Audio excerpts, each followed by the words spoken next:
नमस्कार, बेधड़क खबर देख रहे हैं आप। मैं हूं आपके साथ शशांक।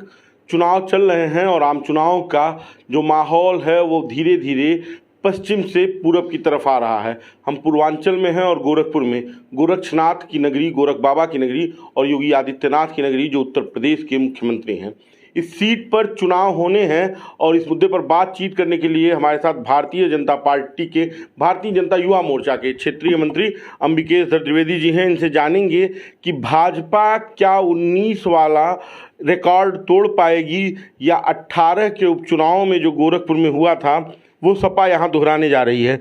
अंबिकेश जी, स्वागत है। बहुत बहुत धन्यवाद शशांक जी, आपको, आपकी बेधड़क खबर को। सर, पहला सवाल ये कि अब चुनाव नज़दीक हैं और गोरखपुर में आपने फिर उसी प्रत्याशी पर भाजपा ने भरोसा जताया जिसे 19 में भाजपा ने यहाँ से जिताया था। लेकिन जो राजनीतिक गलियारे हैं, जो राजनीतिक समीकरण हैं और जो आपका विपक्ष है, वो ये दावा कर रहा है कि 18 दोहराया जाने वाला है गोरखपुर में। यानी कि निषाद को लड़ाकर सपा ने वो चाल चल दिया है कि फिर भाजपा हार सकती है यहाँ से। कैसे देख रहे हैं इसे? देखिए मित्र, जिस प्रत्याशी को समाजवादी पार्टी ने वर्तमान में लोकसभा में उतारा है, काजल निषाद जी को, अभी पिछले वर्ष हुए चुनाव में भी जो नगर निगम का चुनाव हुआ था, उन्हीं के कंधे पर बंदूक रख करके समाजवादी पार्टी के नेता अखिलेश यादव जी लड़ रहे थे। उनकी उस समय की स्थिति भी आपने देखा ही। और भारतीय तो काजल निषाद आरोप लगाती रही कि भ्रष्टाचार होगा, बेईमानी हो गई और हम चुनाव हार गए। देखिए, काजल ने अब ये होता है ना कि अब अभी तो आपको बताया कि जब चुनाव हारेंगी जनता के बीच में लोग रहेंगे नहीं। दूसरा चीज़ है, जब हारेंगे तो कोई ना कोई उनको मुद्दा चाहिए बताने के लिए, तो बताएं कि ईवीएम खराब है, भ्रष्टाचार हो गया, ये खराब है, वो खराब, वो बताएंगे। ठीक है, हमारी जो चीज़ें हैं, भारतीय जनता पार्टी ने रवि किशन जी को सांसद के प्रत्याशी के रूप में अपना यहाँ उतारा है।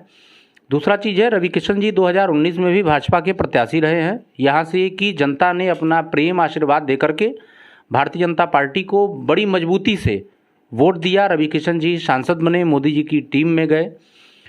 उनके कार्यशैली, नरेंद्र मोदी जी का नेतृत्व, योगी आदित्यनाथ जी की समन्वय व्यवस्था तथा प्रदेश में जो सुशासन की व्यवस्था है, उसको आगे बढ़ा करके हम लोग चुनाव लड़ रहे हैं।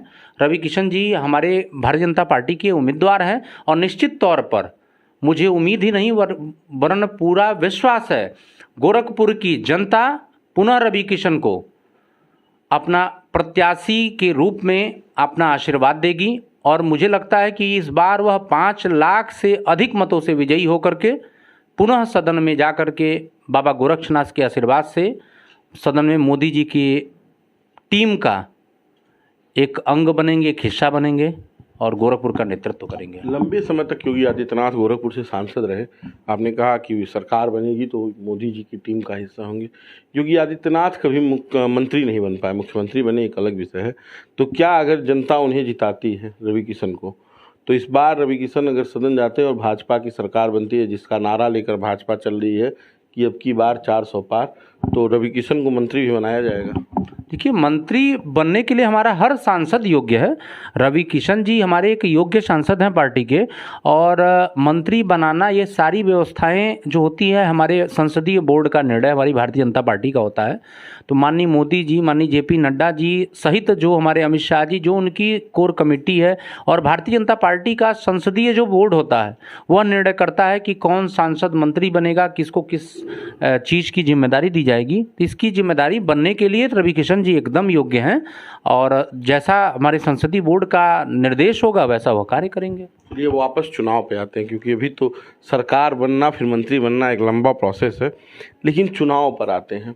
गोरखपुर में जो सपा ने खेल खेला है निषाद को लड़ाकर, इस निषाद वोट बैंक को भाजपा कैसे संभाल रही है? क्योंकि एक अलग माहौल तो गोरखपुर में दिख रहा है भारतीय जनता पार्टी के खिलाफ, जो 18 में लोग कह रहे हैं दिखा था, जिसकी वजह से चुनाव हार गई थी। देखिए, आप पत्रकार हैं आप, हर जगह आपको दिख रही होगी स्थिति, लेकिन आपको जो लग रहा है, जो आप हमें नहीं, जो राजनीतिक गलियारों में चल रहा है। राजनीतिक गलियारों की मैं बात बता रहा हूँ, राजनीतिक गलियारों की मैं बात बता रहा हूँ। भारतीय जनता पार्टी किसी जाति विशेष पर फोकस करके राजनीति नहीं करती है। प्रधानमंत्री तो कह रहे हैं कि मुसलमान आपका पूरी संपत्ति ले लेंगे, कांग्रेस उनको दे उनकी देगी। बातों को आप दूसरे नहीं आप विशेष को क्यों इंगित नहीं यहाँ किया जा रहा है? कहीं नहीं, प्रधानमंत्री जी ये नहीं कह रहे हैं कि मुसलमान आपकी संपत्ति ले लेंगे। आप उसको, कांग्रेस उनको ले जाकर दे नहीं, देगी, कांग्रेस की मंगलसूत्र ले जाके दे देगी। देखिए कांग्रेस की स्थिति, कांग्रेस ने किया जो भी, आप पिछली चीजों देखते जाएं, चाहे राहुल गांधी जी का बयान, राहुल गांधी जी कांग्रेस के एक बड़े नेता हैं, उनके पूर्व राष्ट्रीय अध्यक्ष हैं, उनका बयान मैंने देखा है, कहीं भी वो क्या विकास करेंगे, क्या करेंगे, वो कोई वार्ता नहीं कर रहे हैं।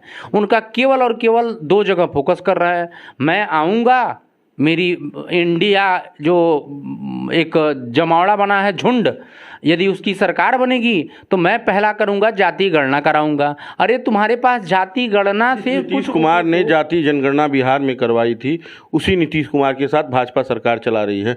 तो जातीय जनगणना के अगर विरोध में भारतीय जनता पार्टी है तो फिर नीतीश कुमार के साथ क्यों, और जाति जनगणना में खराबी क्या है?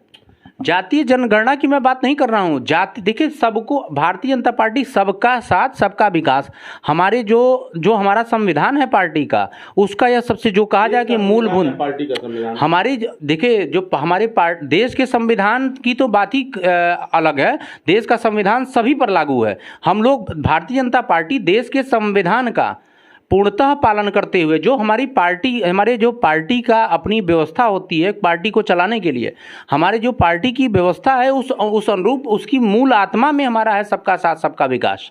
तो हमारी मूल आत्मा, जब हमारे प्रधानमंत्री हो, हमारे राष्ट्रीय अध्यक्ष हो, हमारे मुख्यमंत्री हो, प्रदेश, सभी लोग यह कहते हैं कि पार्टी, हमारे भारतीय जनता पार्टी गवर्नमेंट के लिए बनाने के लिए केवल कार्य नहीं कर रही है। भारतीय जनता पार्टी का मुख्य उद्देश्य भारत माँ के सर को ऊंचा करने का है। उसका, भारतीय जनता पार्टी का मुख्य उद्देश्य यहाँ हर जो गरीब हो उसके पास अपना मकान हो, हर गरीब हो उसके अपने संसाधन हो, हर गरीब हो उसका अपना जनधन खाता, हर माँ के उज्ज्वला गैस कनेक्शन हो। इन सब सारी चीज़ें जो प्रधानमंत्री जी ने जितनी चाही योजना हो, चाहे वो किसान सम्मान निधि हो या हर वर्ग के लिए, प्रधानमंत्री ने जो हमारे यहाँ प्रधानमंत्री जी ने स्वयं कहा कि हम लोग 4 जातियों में बने हुए हैं। उन्होंने जाति कहा, युवा एक जाति है, एक महिला जाति है, गरीब एक जाति है, किसान जाति है। आप उसमें, उन्होंने किसी व्यक्ति विशेष की बात नहीं की कि इस जाति और इस धर्म, उन्होंने कहा यदि जाति है, युवा जाति है, भारत की युवा एक जाति है, एक किसान जाति है, एक महिला एक जाति है। इससे देख करके वो संपूर्ण विकास के लिए हमारी कोई योजना आप उठा करके देखे जाइए, वो किसी जाति के लिए नहीं लागू होती कि इस जाति के लोग रहेंगे इनका आयुष्मान कार्ड बनेगा, इनको इस जाति को लोग रहेंगे तो इनको वैक्सीन लगेगा। ये हमारे भारत के जो भी नागरिक हों, वैक्सीन लगने की शुरू ही हमारे यहाँ स्थिति यह अच्छी रही कि पूरे विश्व में सबसे बड़ा देखा जाए तो हमारी जनसंख्या के दृष्टिकोण से हमारा देश है, और वैक्सीन के काम को हमने सबसे शीघ्र से शीघ्र पूरा किया, और उसमें किसी जाति को देख करके वैक्सीन नहीं लगाई गई थी। वहाँ आप आते हैं, अपना आधार कार्ड, अपना फोटो, अपना जो लेकर के जाते हैं, नागरिक को बिना पूछे निःशुल्क अधिकार स्वरूप हर व्यक्ति अपने PSC CSC पे लगा रहा था। चलिए, 4